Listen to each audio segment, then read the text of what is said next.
Bismillahirrahmanirrahim. Innal hamdalillah nahmaduhu wa nasta'inuhu wa nastaghfiruh wa na'udzu billahi min shururi anfusina wa min sayyiati a'malina. May yahdihillahu fala mudilla lahu wa may yudlil fala hadiya lahu. Asyhadu an la ilaha illallah wahdahu la syarika lah wa asyhadu anna Muhammadan abduhu wa rasuluh sallallahu alaihi wa ala alihi wa sahbihi wa man ittaba'a hudahu ila yaumiddin. Amma ba'd. Saudaraku kaum muslimin yang semoga senantiasa dimuliakan oleh Allah Subhanahu wa taala. Alhamdulillah, puji dan syukur kita panjatkan kepada Allah Subhanahu wa taala atas segala nikmat yang telah Allah Subhanahu wa taala anugerahkan kepada kita semua. Sehingga di kesempatan pagi hari ini kembali Allah Subhanahu wa taala pertemukan kita untuk melanjutkan pelajaran kita membahas sirah an-nabawiyah, perjalanan hidup dari Rasul sallallahu alaihi wa ala alihi wasallam. Saudaraku kaum muslimin yang dimuliakan oleh Allah Subhanahu wa taala, insyaallah di kesempatan kali ini ya, kita akan bahas tentang beberapa sejarah dari beberapa ibadah, pensyariatan beberapa ibadah.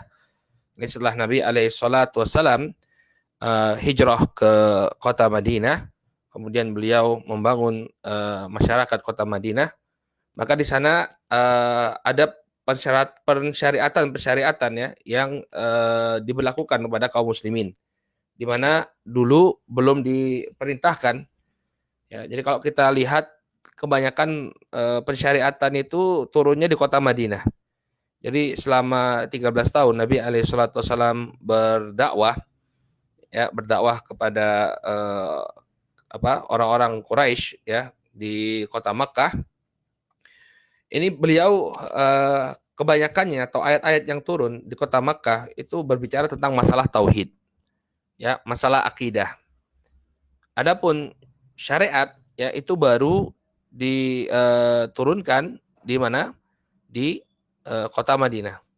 Ya, ayat-ayat yang sifatnya pensyariatan atau sifat-sifat yang bersifat ya pensyariatan itu turunnya di kota Madinah. Adapun di kota Makkah kebanyakannya ya berbicara tentang tauhid, tentang hari akhir, tentang al-jaza, tentang balasan ya. Nah, tapi kalau di Madinah ini kebanyakan ayat-ayat yang turun berkenaan dengan pensyariatan ya, dengan pensyariatan.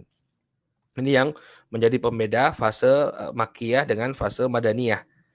Oleh karena itulah para ulama membagi Al-Qur'an itu ya, membagi ayat-ayat Al-Qur'an itu menjadi dua bagian. Ada yang disebut sebagai ayat-ayat Makkiyah dan ada yang disebut sebagai ayat-ayat Madaniyah. Apa bedanya ayat-ayat Makkiyah dengan ayat-ayat Madaniyah? Kalau ayat-ayat Makkiyah itu adalah ayat-ayat yang diturunkan sebelum hijrah. Jadi tolak ukurnya itu hijrah. Ya, kalau Makkiyah itu turun sebelum hijrah. Kalau Madaniyah itu turun setelah hijrah. Dan kebanyakan tema-temanya, tema-tema ayat-ayat Makkiyah itu adalah tentang akidah, ya, tentang hari akhir, tentang iman kepada Allah, tentang perintah untuk mentauhidkan Allah. Adapun ayat-ayat Madaniyah, ya, walaupun ada juga tentang akidah, tapi kebanyakannya berkenaan dengan syariat, ya, dengan syariat. Maka kita akan bahas beberapa sejarah pensyariatan beberapa ibadah. Di antaranya kita akan bahas tentang disyariatkannya adzan. Ya, karena di Makkah tentunya nggak boleh mengumandangkan adzan ya, di Madinah bebas. Ya, kemudian disyariatkan adzan, kemudian kita akan bahas juga tentang pergantian kiblat. Ya, tentang pergantian kiblat yang dahulunya menghadap ke Masjidil Aqsa pindah ke Masjidil Haram. Kemudian kita akan bahas juga sejarah pensyariatan puasa dan zakat. Ya, ini yang insya Allah akan kita bahas dalam pertemuan kali ini. Mudah-mudahan Allah berikan kemudahan kepada kita. Mari kita simak. Ya, yang pertama ya tentang seruan sholat. Ya, untuk mengumpulkan orang berkumpul untuk menunaikan sholat. Ya, jadi dahulu belum ada. Namanya di Mekah kan. Di Mekah kan kaum muslimin itu dalam keadaan tertindas. Sehingga mereka nggak bisa ya terus terang mengumpulkan orang untuk sholat berjamaah dengan panggilan adzan ya, bisa dipukuli orang-orang musyrikin. Maka ketika di Madinah ya sudah ada kebebasan, maka mulai adanya seruan sholat. Jadi mengumpulkan manusia untuk berkumpul, melakukan sholat. Dan sholat 5 waktu sendiri kan disyariatkan di Makkah. Sudah ada persyariatan sholat 5 waktu di Makkah. Ketika Nabi SAW kembali dari Isra wal Mi'raj, ya disyariatkan untuk sholat 5 waktu. Nah, kemudian bagaimana untuk memanggil manusia berkumpul menunaikan sholat secara berjamaah? Ya, disebutkan dalam sebuah hadis yang diriwayatkan oleh Imam Al-Bukhari dan Muslim dari sahabat Abdullah ibnu Umar radhiyallahu taala anhuma, ya beliau menyebutkan kanal muslimuna hina qadibul Madinah yajtami'una fa yatahayyanun as-shalah. Dahulu kaum muslimin ketika mereka datang ke kota Madinah, mereka berkumpul-kumpul dan mengira-ngira waktu sholat. Laisa yunadalaha, tidak ada orang yang memanggil, tanpa ada orang yang menyeru. Itu belum ada seruan ketika itu. Jadi orang ngira-ngira saja ini sudah masuk belum, ya udah kita ke masjid sholat. Ya. Fatakallamu yauman fidzalik. Maka sebagian di antara mereka ya membicarakan hal tersebut. Faqala ba'duhum ittakhidhu naqusan. Ya, mithla naqus an-nasara. Ya. Maka sebagian di antara mereka mengatakan ya kita jadikan nakus. Nah, ini kebanyakan orang menerjemahkannya lonceng ya. Sebenarnya nakus itu bukan lonceng, tapi lebih kepada kentongan. Ya, lebih kepada kentongan. Jadi zaman dahulu orang-orang Nasrani, ya orang-orang Nasrani itu mengingatkan waktu ibadah mereka. Ya, mereka punya waktu pagi dan petang juga ya. Ada waktu macam ibadah pagi dan petang juga. Nah, itu cara mengingatkannya dengan memukul kentongan. Jadi ada 2 kayu, ya, satu kayunya itu besar, satu kayunya itu kecil. Ya, jadi nakus itu kurang tepat kalau diartikan sebagai lonceng. Ya, karena zaman dahulu belum ada lonceng. Mereka nggak pakai lonceng, tapi pakai nakus. Nakus itu apa? Kentongan tadi, ya dipukul. Qadarullah ini saya lupa tadi memasukkan bentuk nakus ya. Insya Allah nanti di posting di page saya ya yang menjadi nakus. Apa sebenarnya nakus itu? Bukan lonceng dia ya. Jadi kalau diterjemahkan lonceng keliru. Ya, nakus itu adalah 2 batang kayu, yang satu besar, yang satu kecil, yang kemudian yang kecil dipukul-pukulkan kepada yang besar. Ini nakus. Ya, seperti kentongan lah kalau terjemahan kita apa? Kentongan ya. Mislah nakus Nasoro, seperti nakusnya orang-orang Nasoro. Ya. Jadi apa? Dia mengusulkan kita pukul kentongan aja. Pukul kentongan biar orang kumpul untuk sholat. Wa qala ba'duhum bal buqan mithla qarnil yahud. Sebagian mereka mengatakan pakai saja trompet seperti ya tanduknya orang-orang Yahudi. Ya, jadi bikin trompet dari tanduk ditiup. Tet ya, waktu sholat gitu ya. Udah kedengaran tet ya. Nah, ini ide-ide yang muncul. Faqala Umar ya, awala tab'atsu rajulan yunadi bis shalah. Kemudian kata Umar ya, bukankah lebih baik kalau kita mengutus seseorang yang menyuruh untuk sholat? Ya, faqala Rasul sallallahu alaihi wasallam, ya Bilal qum fanadi bis shalah. Kemudian Nabi sallallahu alaihi wasallam memerintahkan Bilal, wahai Bilal, bangkitlah dan serulah orang untuk salat. Wallahu alam apa seruan yang dimaksud ya. Mungkin as-shalatul jami'ah atau seperti apa. Jadi waktu ini belum ada adzan ya, adzan nanti riwayat setelahnya. Jadi hanya seruan saja untuk mengumpulkan manusia ya berkumpul untuk menunaikan salat ya, salat 5 waktu. Paham ya sampai di sini ya. Jadi belum ada ketika itu belum ada seruan, kemudian muncul ide-ide ya untuk menggunakan kentongan dan juga menggunakan trompet. Dalam riwayat yang lain ya disebutkan, nah, kemudian ada mimpinya Abdullah bin Zaid. Nah, ini asal muasal adzan. Ya, disebutkan dalam riwayat Imam Ahmad, Abu Daud dan yang selainnya dari Abdullah bin Zaid bin Abdi Rabbih ya. Beliau menyebutkan bahwa ketika itu ya sama dengan redaksi hadis Abdullah bin Umar sebelumnya ya, bahwa orang-orang mengusulkan kepada Nabi SAW. Bahkan ada yang yang memerintahkan untuk dipancangkan bendera. Oh, pancangkan bendera. Wah, benderanya udah tegak waktu sholat. Ya. Kemudian ada yang trompet, ya, mengusulkan trompet sama tadi redaksinya. Ada yang pakai nakus, ya, itu orang Yahudi kata Nabi SAW. Yang pakai trompet itu Yahudi. Ya, ada yang pakai nakus, pakai kentongan. Wah, itu orang-orang Nasrani kata Nabi sallallahu alaihi wasallam. Maka kemudian Abdullah bin Zaid bin Abdi Rabbih ya mendengar ide-ide tersebut, kemudian di hatinya dipenuhi pikiran ya tentang kegelisahan Rasul sallallahu alaihi wasallam. Belum menemukan format yang ideal untuk memanggil orang ya sholat berjamaah. Maka kemudian ya Allah Subhanahu wa taala menakdirkan Abdullah bin Zaid ini ketika tertidur dia bermimpi mendengar adzan. Bermimpi mendengar suara adzan. Ya. Kemudian dia menemui Rasul Shallallahu alaihi wasallam, "Wahai Rasulullah, sesungguhnya ada orang yang ada yang mengajarkan kepadaku bagaimana memanggil orang untuk sholat." Ya. Nah, disebutkan dalam riwayat tersebut bahwa ternyata Umar juga sudah bermimpi, cuma dia nggak memberitahu kepada Nabi Shallallahu alaihi wasallam. Umar tuh sering kayak gitu ya, mendapatkan ilham. Ya. Ternyata ya, Umar juga sudah. Kemudian dikonfirm dengan riwayatnya Abdullah bin Zaid tadi dengan mimpinya Abdullah bin Zaid ternyata sama. Ternyata sama ya. Apa yang diberitahukan kepada mereka berdua dalam untuk memanggil apa? Untuk memanggil orang sholat. Ya, maka kemudian kata Rasul Shallallahu Alaihi Wasallam, ya, apa yang menghalangi engkau wahai Umar untuk memberitahukan mimpimu kepadaku? Maka kata Umar, Abdullah bin Zaid telah mendahului saya pun malu. Ya, bukan alasan sebenarnya ya. Kata Rasul Shallallahu Alaihi Wasallam, kenapa nggak dari dulu Umar? Ya, kenapa nggak dari dulu Umar? Ya, kemudian dipanggillah Bilal. Ya, Bilal ini memiliki suara yang merdu. Ya, kemudian diajari ya. Kemudian Bilal diperintahkan oleh Rasulullah SAW, wahai Bilal, coba perhatikan apa yang diajarkan oleh Abdullah bin Zaid. Kemudian diajarkanlah ya ucapan adzan sebagaimana yang kita ketahui sekarang, Allahu Akbar ya. Kemudian mulailah sejak itu ya adzan dikumandangkan oleh Bilal, muadzinnya Rasul Shallallahu alaihi wasallam. Jadi ini awal pensyariatan adzan ya. Jadi kalau kita lihat di sini ya, pertama ini ketika awal diwajibkannya sholat di Mekah ya, ketika Nabi SAW mendapatkan perintah Isra dari Mi'rajnya beliau alaihi salatu wassalam untuk mendapatkan perintah sholat 5 waktu, belum ada seruan sama sekali.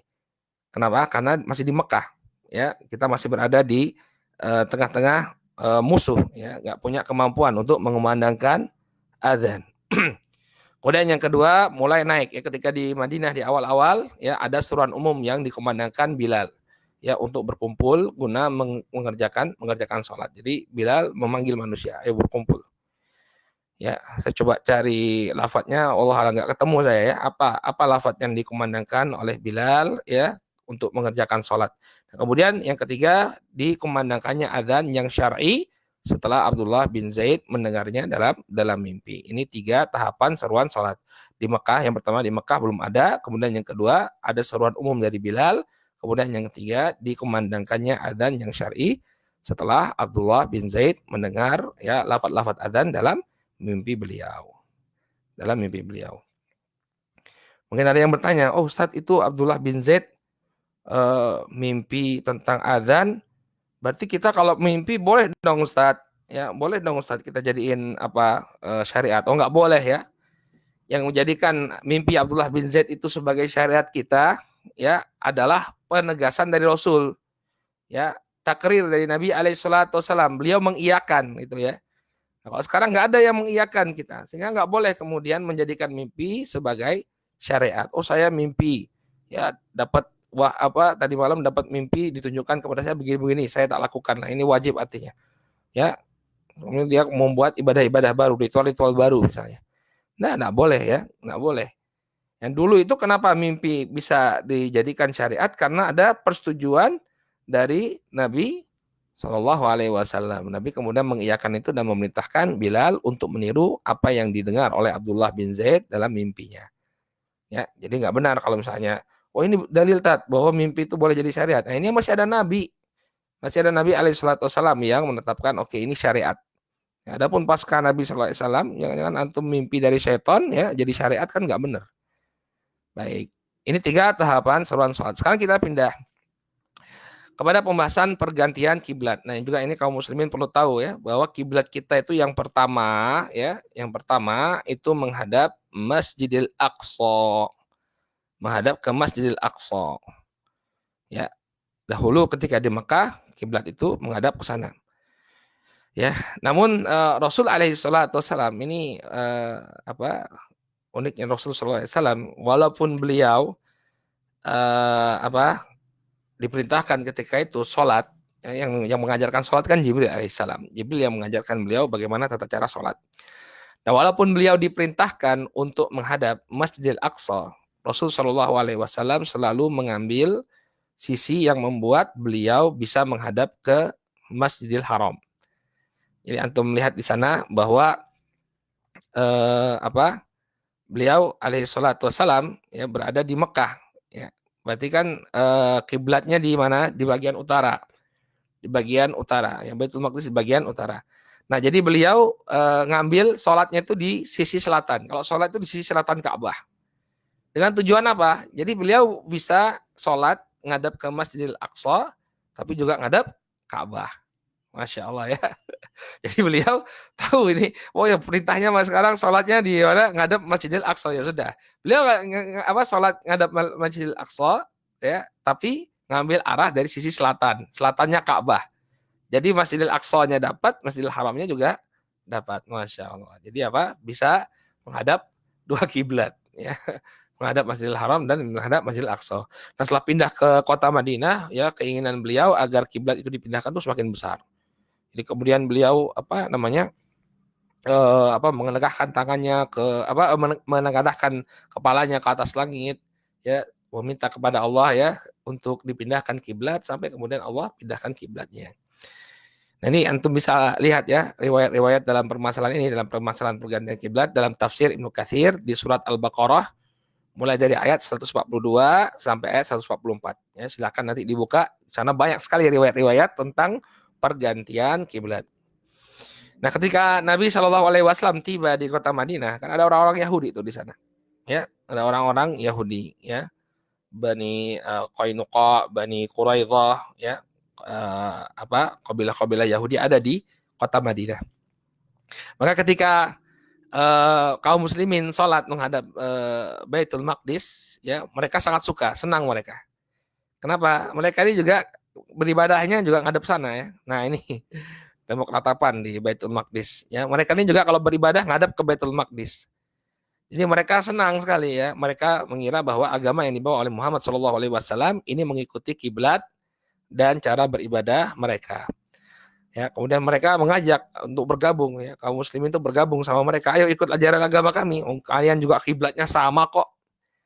Tapi Nabi SAW malah apa? Sangat semakin berharap. Ya, apalagi ketika mendapati ucapan-ucapan orang-orang Yahudi seperti itu, Nabi justru sangat berharap, lebih berharap lagi agar kiblat itu ya diubah ke Ka'bah, menghadap kiblat yang dibangun oleh Nabi Ibrahim dan Ismail alaihissalam. Ya, diajak oleh orang Yahudi malah beliau semakin besar ya pengharapannya kepada Allah Subhanahu wa taala agar kiblat itu diganti. Maka kemudian Nabi SAW berkali-kali menegadahkan wajahnya ke langit mengharap agar Allah Subhanahu Wa Taala menurunkan wahyu tentang kiblat. Maka kemudian Allah Subhanahu Wa Taala menurunkan firman-Nya, "Qad nara taqalluba wajhika fis sama', falanwalliyannaka qiblatan tardhaha, fawalli wajhaka syatral masjidil haram, wa haitsu ma kuntum fawallu wujuhakum syatrah." Kata Allah Subhanahu Wa Taala, dan sungguh kami sering melihat ya wajahmu ya berbolak-balik ke langit ya, maka sungguh kami akan palingkan. Artinya apa? Ini menunjukkan besarnya pengharapan Rasul Shallallahu Alaihi Wasallam agar kiblat itu diganti, ya. Kemudian kata Allah Subhanahu Wa Taala, falan waliyannaka kiblatan tardhaha. Oke, kami akan memalingkan engkau ke kiblat yang engkau ridhoi, yang engkau sukai. Fawalli wajhaka syatral masjidil haram, ya, maka palingkanlah ya wajahmu ke arah Masjidil Haram. Haitsuma kuntum fawallu wujuhakum syatrah, dimanapun kalian berada maka palingkanlah wajahmu ke arahnya, ya, maka bergantilah kiblat dari yang sebelumnya menghadap ke Masjidil Aqsa menghadap ke Masjidil Haram, ya. Dan sesungguhnya ya ayat ini juga menunjukkan kepada kita fawallu wujuhakum syatrah, ya palingkanlah wajahmu ke arahnya. Jadi kita itu nggak mesti plek harus menghadap ke Ka'bah ya. Sebagian orang kan harus plek ngadap Ka'bah ya. Kalau di tempat yang dekat dengan kota Makkah mungkin akan simpel ya, mudah. Tapi kalau di tempat-tempat yang jauh, apalagi kita misalnya di tempat nggak ada sinyal atau apa ya, itu yang penting kita ngadep ke arahnya saja. Misalnya kita tahu bahwa Makkah itu kalau di Indonesia nih di arah mana? Bukan di arah barat ya. Kalau arah barat beda ya. Timur Tenggara, Selatan, Barat Daya, Barat. Ya berarti apa? Di barat laut ya, di barat laut ya. Kalau kita ngadap ke barat nanti ke Samudra India ya berarti ya nanti. Tapi lebih tepatnya di mana? Di barat laut, di barat lautnya kita. Kita udah ngadap ke barat laut saja. Nggak mesti plek-plek ya. Misalnya antum di suatu tempat ya, di daerah yang nggak ada sinyal, nggak bisa cari kiblat. Ya sudah tentukan aja dengan arah matahari, kita di sekarang di mana ya, kemudian oh anunya di arah barat laut, kiblat kita di arah barat laut, udah kita hadap ke arah barat laut. Karena perintahnya itu fawallu wujuhakum syatrah. Ya, maka palingkanlah wajah kalian ke arahnya, bukan ke Ka'bahnya, tapi ke arah di mana Ka'bah itu berada, ya, di arah misalnya di arah barat laut, sudah kita ngadap barat laut. Ya, jadi bukan harus persis sama ya. Dan sholatnya tetap sah. Walaupun ketika ditarik garis lurus ternyata agak serong ya, tapi nggak jadi masalah ya, nggak jadi masalah. Ya, tentu idealnya kalau misalnya kita bisa menentukan kiblat, sekarang sudah banyak aplikasi, ya monggo-monggo saja silakan itu bagus. Tapi kalau misalnya nggak bisa, ya sudah yang penting kita menghadap ke arah kiblat ya, walaupun tidak harus akurat sekali menghadap ke kiblat. Ya. Nah, perpindahan kiblat ini terjadi pada bulan Rajab tahun kedua Hijriah, ya 2 bulan sebelum perang Badar. Nah, kemudian ada beberapa kasus ya. Nah, ini ketika itu Nabi Shallallahu Alaihi Wasallam sholat di Bani Salamah, ya sholat zuhur di Bani Salamah, atau saya lihat sebagian ulama bacanya Bani Salimah, Wallahu alam ya, bisa dibaca Salamah atau Salimah. Ya, ketika itu Nabi Shallallahu Alaihi Wasallam sholat zuhur, ya sholat zuhur, ya 2 rakaat, kemudian turun. Firman Allah Subhanahu wa taala ya falanwaliyannaka qiblatan tardhaha fawalli wajhaka syatrul masjidil haram. Maka palingkanlah ya wajahmu ke Masjidil Haram. Oleh karena itu Nabi Shallallahu alaihi wasallam kemudian berpindah kiblat, memutar beliau.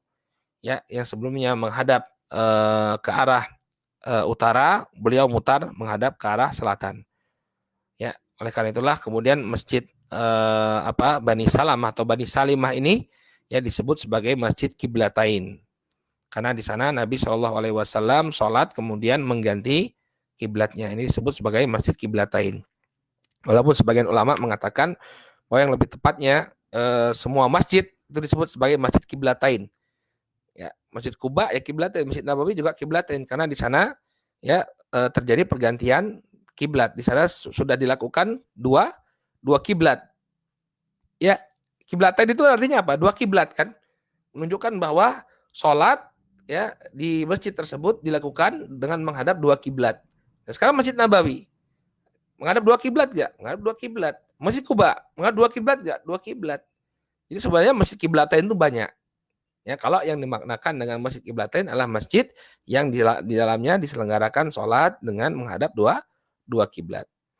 Ya, namun yang dimaksud dengan Masjid Kiblatain ini ya ketika ayatnya turun ya. Ketika ayatnya turun. Jadi maksud saya ini mengemukakan ini biar kita tahu ada sebagian ulama yang mengatakan kurang tepat kalau masjidnya Bani Salimah itu disebut Masjid Kiblatain. Kenapa? Karena bukan dia saja yang mengalami 2 kiblat. Banyak masjid-masjid yang mengalami 2 kiblat.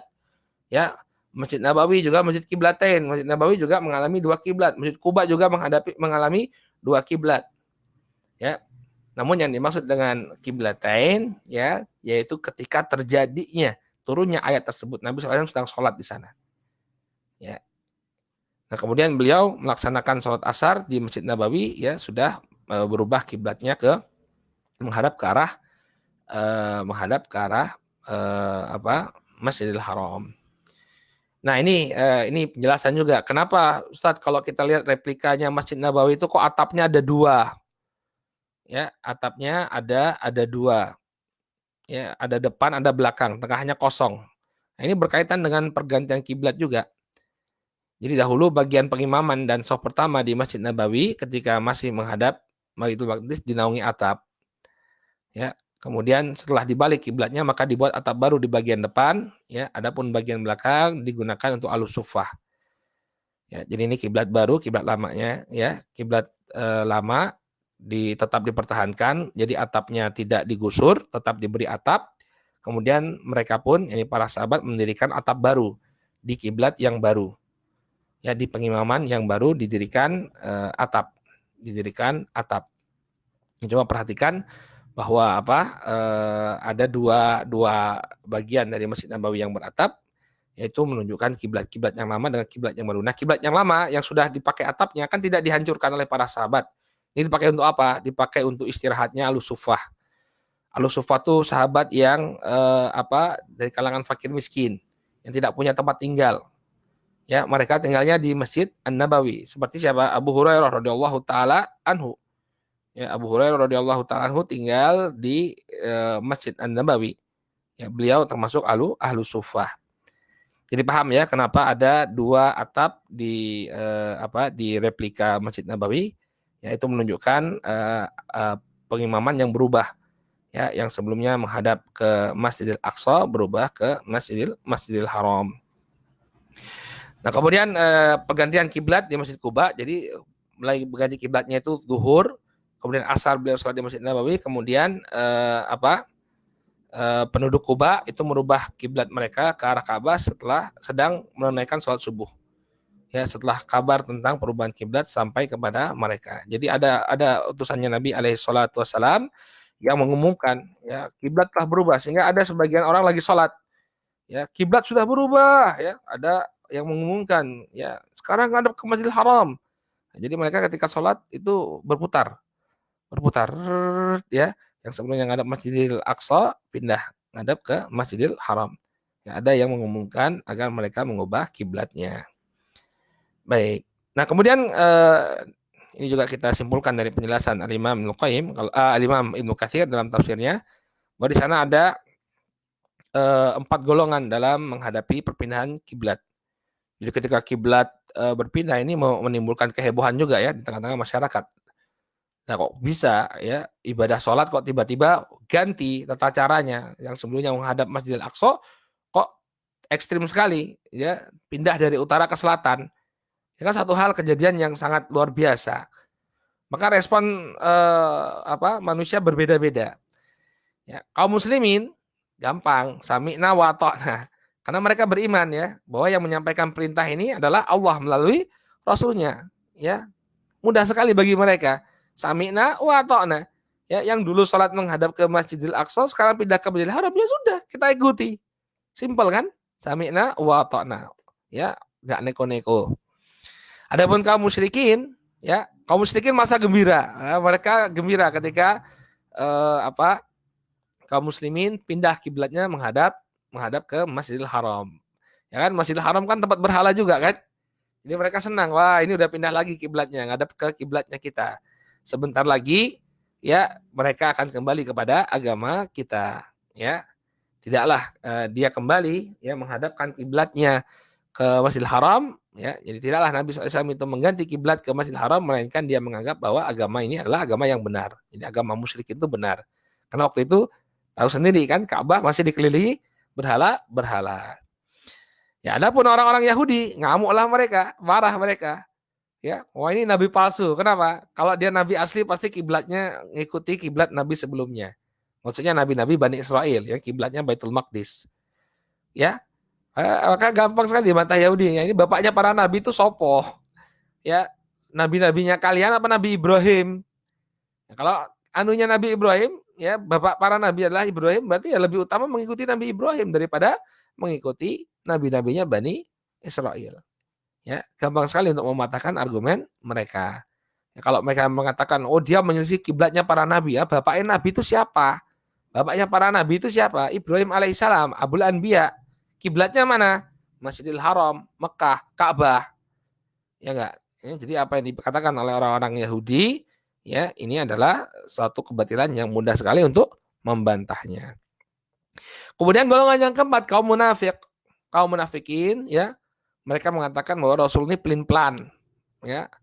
Dia nggak tahu, orangnya nggak tahu mau menghadap kemana. Ya. Kalau memang Baitul Maqdis itu yang benar, maka sesungguhnya sekarang dia pindah ke Masjidil Haram, dia telah meninggalkan kebenaran. Nah, kalau menghadap ke Masjidil Haram ini adalah kebenaran, berarti apa? selama ini dia berada di atas kebatilan. Lihat kaum munafik. Ya, nah ini komentarnya lebih cerdas ini ya. Berarti apa? Oh, selama ini apa? Kalau yang menghadap ke Masjidil Haram itu yang benar, berarti selama ini kita salah. Berarti Muhammad ini selama ini sesat. Kalau yang benar itu ternyata menghadap Masjidil Aqsa, sekarang menghadap ke Masjidil Haram, berarti ya dia adalah apa? Dia telah eh, berada di atas kebatilan. Demikian celotehan orang-orang munafik kepada Nabi alaihissalam. Namun yang kita katakan ya, pergantian kiblat ini ya, ini urusannya Allah Subhanahu wa taala. Allah Subhanahu wa taala yang menggantinya. Ya, ada pun ucapan-ucapan mereka ini diabadikan oleh Allah Subhanahu wa taala dalam surat Al-Baqarah. Ya, antum bisa lihat dari Al-Baqarah 142 sampai 144 yang itu berbicara tentang permasalahan kiblat, pergantian kiblat. Kata Allah Subhanahu wa taala, sayaqulu sufaha minan nas ma walahum an qiblatihim allati kanu 'alaiha. Qul lillahi al-masyriqu wal maghrib yahdi man yasha'u ila siratal mustaqim. Ya, orang-orang safi, ya para sufaha, orang-orang yang kurang akalnya mengatakan, ya apakah yang memalingkan mereka dari kiblatnya yang terdahulu, yang telah mereka jadikan sebagai kiblat? Maka katakanlah lillahil masyriq wal maghrib. Ya, barat timur dan barat itu semuanya milik Allah.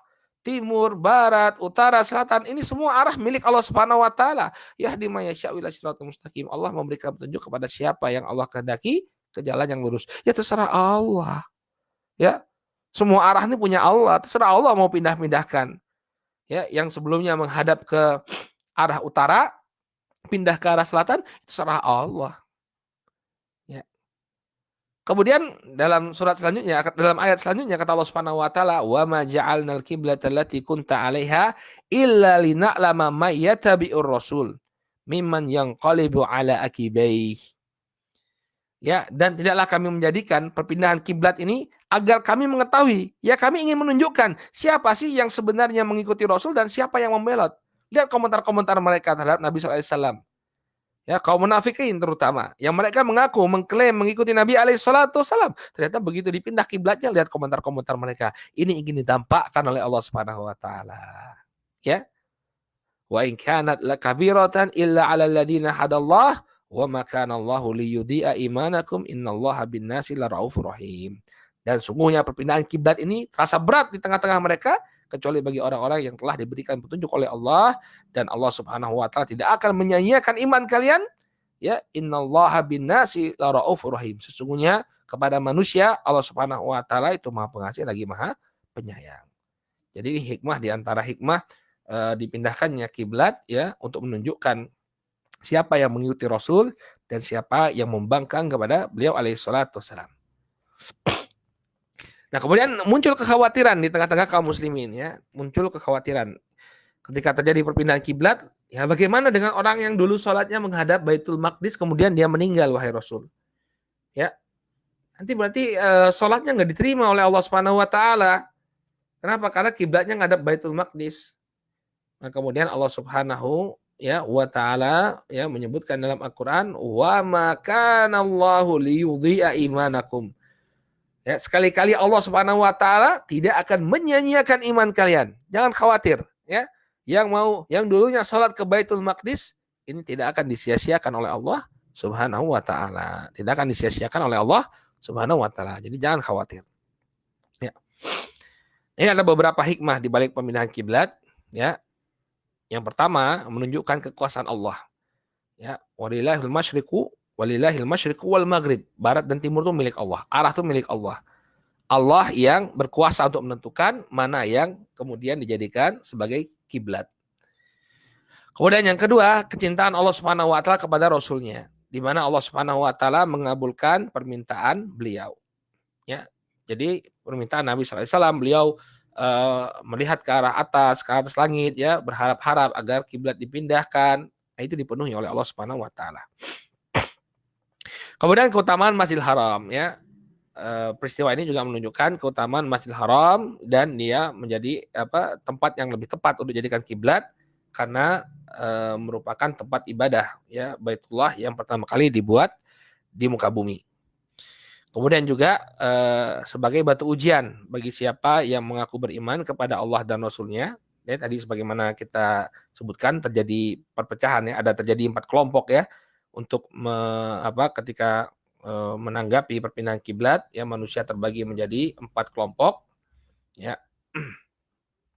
Kemudian faedah yang kelima atau hikmah yang kelima ya, sebagian ulama menjadikan ini sebagai parameter as-sabiqunal awwalun. Siapa sih yang disebut as-sabiqunal awwalun minal muhajirin wal ansor? Ya, orang-orang yang pertama kali masuk Islam baik dari kalangan muhajirin dan ansor, parameternya ini. Ya, ketika dia mengalami sholat menghadap dua kiblat, nah dia termasuk as-sabiqunal awwalun. Ya, baik dari kalangan muhajirin maupun dari kalangan ansor. Berarti pasca sholat menghadap dua kiblat atau pasca sholat menghadap Masjidil Haram, ya hanya menghadap Masjidil Haram, mereka disebut sebagai orang yang mengikuti, ya. As-sabiqunal awwalun minal muhajirin wal ansar walladzina tabauhum bi ihsan. Berarti setelah perpindahan kiblat, walladzina tabauhum bi ihsan, mereka ini adalah orang-orang yang mengikuti as-sabiqunal awwalun dengan baik. Baik.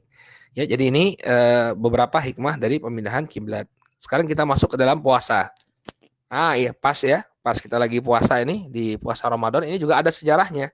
Jadi nggak blek langsung puasa di bulan Ramadan. Tidak. Ada jenjang-jenjang pensyariatan puasa.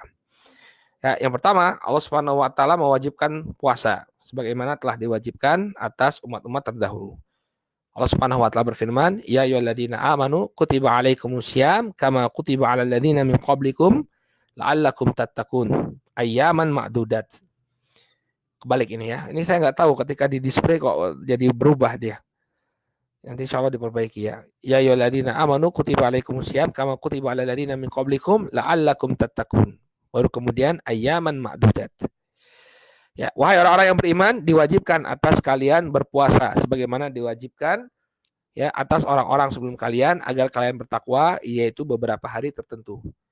Jadi kita diwajibkan untuk berpuasa beberapa hari tertentu. Nah, bagaimana puasanya ya? Kan dikatakan kama kutiba alal ladzina min qablikum, sebagaimana telah diwajibkan atas umat-umat sebelum kalian. Nah, dalam tafsirnya Imam Ibnu Katsir rahimahullah menyebutkan bahwa puasa orang-orang terdahulu adalah puasa 3 hari dalam sebulan. Ya, ayamul bid. Ya. Nah, ini sudah diperintahkan dari zamannya Nabi Nuh alaihissalam. Ya, puasa 3 hari dalam sebulan. Nah, adapun Al-Imam Al-Hasan Al-Basri ya menyebutkan bahwa puasa umat terdahulu juga sama di bulan Ramadan. Tapi wallahu taala alam, ya. Sepertinya pendapat yang pertama tadi yang menyebutkan puasa 3 hari dalam sebulan ini lebih tepat. Ya, karena puasa Ramadan itu sendiri untuk kaum muslimin saja tidak langsung disyariatkan puasa 1 bulan. Ya, tapi puasa 3 hari. Dan juga pada hari Asyura. Ya, diperintahkan untuk berpuasa pada hari Asyura. Disebutkan dalam riwayat Al-Bukhari dari sahabat Rubai' binti Muawwid bahwa Nabi SAW mengutus utusan, ya, ke ke penjuru kota Madinah pada hari Asyura. Apa yang disuruhkan oleh utusan Rasulullah SAW? Ya, dia menyuruhkan barang siapa yang berpuasa dari pagi maka hendaknya dia lanjutkan puasanya. Dan barang siapa yang sebelumnya dia berbuka atau sebelumnya dia makan, maka hendaknya dia menahan diri ya di sisa harinya. Jadi ada orang-orang yang mengumumkan untuk berpuasa. Yang sudah puasa dari pagi, lanjutkan. Yang belum puasa, sejak mendengar pengumuman ini, wajib untuk berpuasa. Nah, kemudian kata Rubai', ya Rubai' mengatakan, nahnu nasum wa nusawwimu abna ana as-sighar insyaallah. Ya, kami berpuasa dan kami pun kemudian menyuruh anak-anak kami untuk berpuasa insyaallah. Ya. Kemudian juga dalam riwayat Abdullah bin Umar disebutkan bahwa kana Asyura yusam falamma nazala fardu Ramadan kana man syaa sham wa man syaa aftar. Ya. Pada awalnya puasa Asyura itu diwajibkan untuk puasa. Namun setelah diturunkannya kewajiban untuk puasa di bulan Ramadan, maka barang siapa yang ingin puasa Asyura silahkan, barang siapa yang ingin berbuka di hari Asyura silahkan. Nah, ini menunjukkan hadisnya Abdullah bin Umar ini menunjukkan bahwa awalnya diwajibkan untuk puasa Asyura. kemudian baru puasa Ramadan. Nah, kemudian diwajibkan puasa Ramadan, ya, kemudian diwajibkan puasa Ramadan, tapi formatnya dia masih boleh memilih. Ya, di awal itu, ya, disyariatkan puasa di bulan Ramadan, ya. Namun seseorang itu masih boleh memilih. Dia mau puasa atau dia membayar fidyah, boleh. Ya, kata Allah Subhanahu wa taala, wa 'alal ladzina yutiquna fidyatun ta'amu miskin. Faman tatawwa'a khairan fa huwa khairan lah wa antasumu khairan lakum in kuntum ta'lamun. Dan wajib bagi orang-orang yang berat menjalankannya, ya, untuk membayar fidyah, yaitu, ya, memberi makan orang miskin. Maka barang siapa yang dengan kerelaan hatinya mengerjakan kebajikan, maka itu yang lebih baik baginya, dan berpuasa, ya, wa antasumu khairun lakum, dan apabila kalian berpuasa, yang demikian lebih baik bagi kalian. Jadi silakan milih, ya, mau puasa atau mau membayar fidyah. Tapi yang lebih utama apa? Berpuasa. Wa antasumu khairun lakum. Kalau kalian puasa ini lebih baik bagi kalian. Sehingga yang lebih baik adalah berpuasa. Nah, kemudian baru muncul, ya, perintah untuk berpuasa penuh di bulan Ramadan, ya. Kata Allah Subhanahu wa taala, "Faman syahida minkum syahra falyasum." Barang siapa yang, ya, hadir di negeri-negerinya, di negeri tempat tinggalnya di bulan itu, falyasum, maka hendaknya dia berpuasa. Ya, maka hendaknya dia berpuasa. Allah Subhanahu wa taala berbicara tentang syahrul Ramadan alladzina unzila fil Qur'an hudal linnasi wa bayyinatin minal huda wal furqan, faman syahida minkum syahra falyasum. Ya, setelah Allah berbicara tentang bulan Ramadan, maka barang siapa yang mendapati bulan Ramadan itu, maka hendaknya dia berpuasa. Wa man kana maridan, ya, au safarin au ala safarin fa iddatun min ayyamin ukhar. Kemudian barang siapa yang dia sakit, ya, atau dalam keadaan perjalanan jauh, maka hendaknya dia mengganti pada hari-hari yang lainnya. Ini menunjukkan kepada kita, ya, sudah diwajibkan untuk puasa Ramadan. Ya, dan kewajiban ini berlaku, ya, atau syariat ini berlaku pada bulan Sya'ban tahun kedua Hijriyah. Jadi beberapa satu bulan sebelum datangnya bulan Ramadan. Ya. Ya. Kemudian ada ketentuan awal puasa, ya. Ketentuan awal puasa ini juga berbeda-beda, ya. Ada perubahan-perubahan. Ya. Yang pertama, di awal-awal persyariatannya di puasa Ramadan itu, seseorang boleh makan, minum, dan berhubungan suami istri sebelum tidur. Maka kalau sudah tidur tidak boleh lagi melakukannya. Ya, ada seorang sahabat kemudian datang waktu berbuka puasa, dia tanya kepada istrinya, ada makanan nggak? Terus kata istrinya, belum ada makanan. Ya udah, kalau gitu saya tidur dulu. Ya, kemudian orang ini tertidur, ya. Setelah tertidur ternyata sudah ada makanan, tapi dia nggak boleh makan lagi. Kenapa? Karena sudah tidur. Atau begini kisahnya, ya. Kalau saya nggak salah, sahabat namanya Sirmah, ya. Ya, sahabat namanya Sirmah. Dia nyari makanan di rumah. Ada makan untuk berbuka nggak? Belum ada. Oke lah, kalau gitu saya tunggu. Pas nunggu dia ketiduran. Ya, ketika bangun ya sudah nggak boleh makan. Ketentuannya seperti itu dulu. Kalau sudah tidur, ya batas makan terakhir makan itu tidur. Kalau sudah tertidur itu nggak boleh lagi makan. Ya. Demikian juga Umar bin Khattab, ya, beliau tertidur kemudian berhubungan dengan istrinya. Maka kemudian Allah Subhanahu wa taala menurunkan firman-Nya, "Uhilla lakum lailatas syiyam arrafatu ila nisaikum hunna libasul lakum wa antum libasul lahunna alimallahu annakum kuntum tahtanuna anfusakum fataba 'alaikum wa 'afa ankum fal'ana bashiruhunna wabtaghu ma kataballahu lakum wa kulu washrabu hatta yatabayyana lakumul khaytul abyadu minal khaytil aswad minal fajr thumma atimus syiyam ila lail."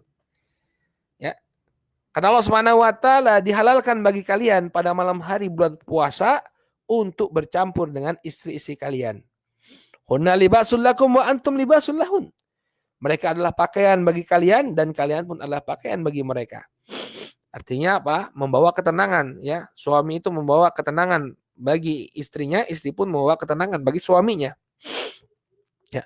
Alimallahu annakum kuntum tahtanun anfusakum fataba 'alaikum. Allah Subhanahu wa taala mengetahui bahwa kalian tidak dapat menahan nafsu-nafsu kalian. Ya, fataba 'alaikum, tapi Allah mengampuni kalian, wa'afa ankum, dan memberi maaf kepada kalian. Fal'an basyiruhunna wabtagu ma kataballahu lakum. Sekarang campurilah mereka dan ikutilah apa yang telah ditetapkan oleh Allah Subhanahu wa taala bagi kalian. Wa kulu washrabu hatta yatabayyana lakumul khaytul abyad minal khaytil aswad minal fajar. Maka makan dan minumlah kalian sampai apa? Terang bagi kalian benang putih dari benang hitam dari fajar. Tsumma atimus syiyam ila lail. Baru kemudian sempurnakan puasa kalian sampai datangnya waktu malam. Ya, jadi kalau dulu itu batasnya itu adalah tidur. Ya, kalau sudah tertidur nggak boleh lagi makan. Namun sekarang batasnya diubah.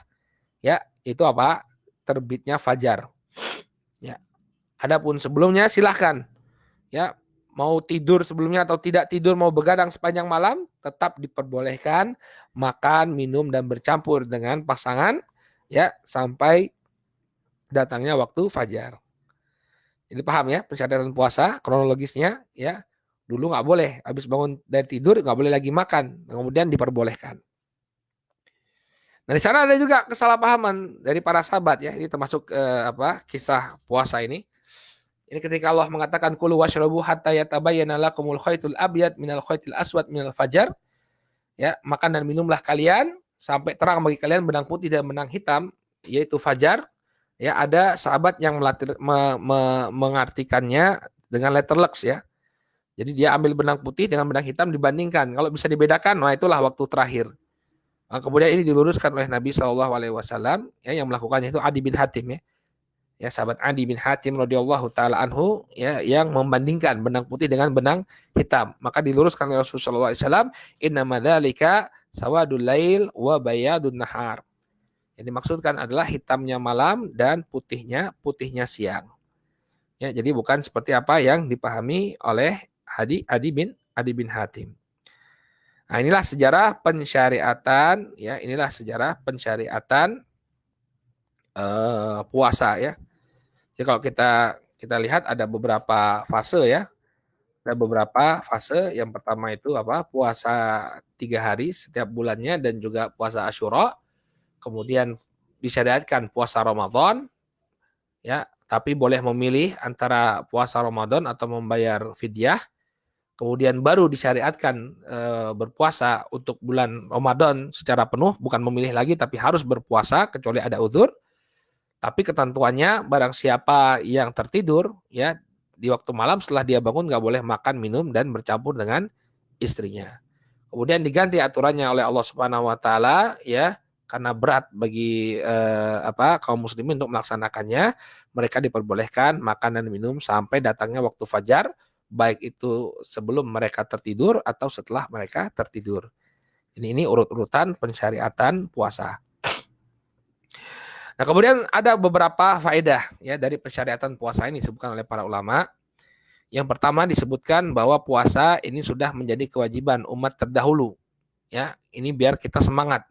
Ya, kutiba alaikumusiyam kama kutiba alal ladzina min qablikum. Telah diwajibkan atas kalian untuk berpuasa sebagaimana diwajibkan atas ya orang-orang sebelum kalian. Jadi kita semangat. Ya, jadi kita semangat ya karena ternyata yang disuruh puasa bukan kita saja. Kemudian yang kedua, pensyariatan ibadah dengan bertahap. Kita bisa lihat di sini ya, ibadah itu dilakukan secara bertahap ya, agar terbiasa ya, seseorang terbiasa untuk melakukan ibadah tersebut ya, dari mulai yang ringan ya, kemudian berubah menjadi yang lebih berat, kemudian yang lebih berat sampai kemudian mereka bisa melaksanakannya dengan baik.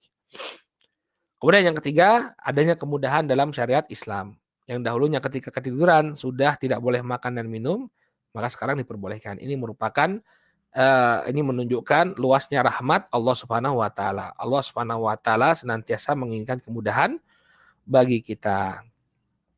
Kemudian dalam syariat puasa ini juga mengajak pada persatuan ya, di mana mereka mulai berpuasa pada satu waktu dan berbuka pada satu waktu. Ya kalau dulu kan ya masing-masing berbeda ya, tergantung waktu tidurnya. Nah, tapi sekarang dikasih standar yang jelas. Pokoknya batasnya terakhir kita makan adalah terbitnya fajar sodik. Ya, batas dari kita makan, minum dan melakukan hubungan suami istri itu adalah apa? Terbitnya fajar sodik. Selesainya kapan? Selesainya ketika matahari terbenam. Kaum muslimin semuanya di seluruh dunia, walaupun waktunya berbeda-beda, ya, atau jangka waktunya berbeda-beda, tapi yang menjadi standar sama. Yang mulai berpuasa setelah terbitnya fajar shadiq, ya, kemudian berhenti puasa setelah terbenamnya matahari. Ini pensyariatan puasa. Sekarang pensyariatan zakat. Ya. Nah, perlu diketahui bahwa zakat ini sudah menjadi syariat dari sejak zaman para nabi terdahulu. Di dalam Al-Quran Allah Subhanahu wa taala menyebutkan tentang para nabi, wa ja'alnahum a'immatan yahduna bi amrina wa auhayna ilaihim fi'lal khairat wa iqamas salati wa ita'az zakah. Wa iqamas salati wa ita'az zakah wa kanu lana 'abidin. Ya, para nabi itu telah kami jadikan sebagai pemimpin-pemimpin yang memberikan petunjuk dengan perintah kami. Dan kami wahyukan kepada mereka fi'lal khairat, ya, untuk melakukan amalan-amalan kebajikan. Wa iqamas shalah, mendirikan salat, wa ita'az zakah. Dan juga apa? Menunaikan zakat. Ini ayat berkenaan dengan para nabi sebelum Nabi alaihi salatu wasallam.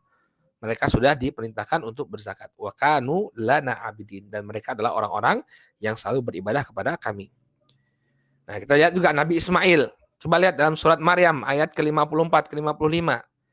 Ya, wadhkur fil kitabi Ismail innahu kana shadiqal wa'di wa kana rasulan nabiyya wa kana ya'muru ahlahu bis-sholati waz-zakah wa kana 'inda rabbih mardiyya wa kana ya'muru ahlahu bis-sholati waz-zakah. Ismail dikatakan di sini dia memerintahkan, ya, ahlinya, yakni apa? Keluarga dan istrinya, anak dan istrinya, bis-sholati waz-zakah, ya, untuk mengerjakan sholat dan menunaikan az-zakat. Menunaikan zakat. Berarti apa? Zakat sudah diperintahkan bahkan dari masa para nabi terdahulu. Nah, bagaimana ketentuannya? Ya, ketentuannya belum ada. Jadi pada masa Makkiyah itu sudah turun, ya, ayat-ayat tentang zakat, namun tidak diiringi dengan aturan pembayarannya. Tidak ada aturan kapan harus dibayarkan, apa batasannya, serta untuk siapa zakat tersebut dibayarkan. Namun setelah bulan Syawal, ya, bulan Syawal tahun kedua Hijriah, mulailah diturunkan ketentuan pembayaran zakat. Ya, dalam surat At-Taubah ayat yang ke-60, Allah Subhanahu wa taala berfirman, "Innamas shadaqatu lil fuqara'i wal masakin wal 'amilina 'alaiha wal mu'allafati qulubuhum wa fi riqab wal gharimina wa fi sabilillah wa ibnis sabil fariidatan minallahi wallahu 'alimun hakim." Kata Allah Subhanahu wa taala, sesungguhnya zakat-zakat itu diperuntukkan bagi fuqara, orang-orang fakir, orang-orang miskin, kemudian pengurus-pengurus zakat, kemudian para mu'allaf, ya, orang-orang yang sedang dilunakkan hatinya. Demikian juga untuk membebaskan budak, untuk membebaskan hutangnya orang-orang yang berhutang, dan juga fi sabilillah, dan juga untuk di jalan Allah. Wa ibnis sabil, dan orang-orang yang sedang dalam perjalanan. Fariidatan minallah wallahu alimun hakim. Yang demikian merupakan kewajiban dari Allah, dan Allah itu Maha mengetahui lagi Maha bijaksana. Ya, jadi mulai ada aturan pembayaran zakat. Ya, itu di kota Madinah. Wallahu taala a'lam bissawab. Ya, mungkin ini yang bisa kita sampaikan, ya, tentang beberapa pensyariatan atau tentang sejarah, ya, pensyariatan beberapa ibadah. Insyaallah pada pertemuan yang akan datang di esok hari, ya, biidznillah taala kita akan masuk ke dalam pembahasan perang Badar. Perang Badar. Ya, perang Badar ini adalah perang pertama yang terjadi antara Rasul Shallallahu alaihi wasallam dengan kaum musyrikin. Ya, kisahnya sangat heroik. Ya, insyaallah kita akan bahas pada pertemuan yang akan datang biidznillah taala. Baik, cukup ya. Nakifilahuna subhanakallahumma wa bihamdika asyhadu an la ilaha illa anta astaghfiruka wa atubu ilaik. Wassalamualaikum warahmatullahi wabarakatuh.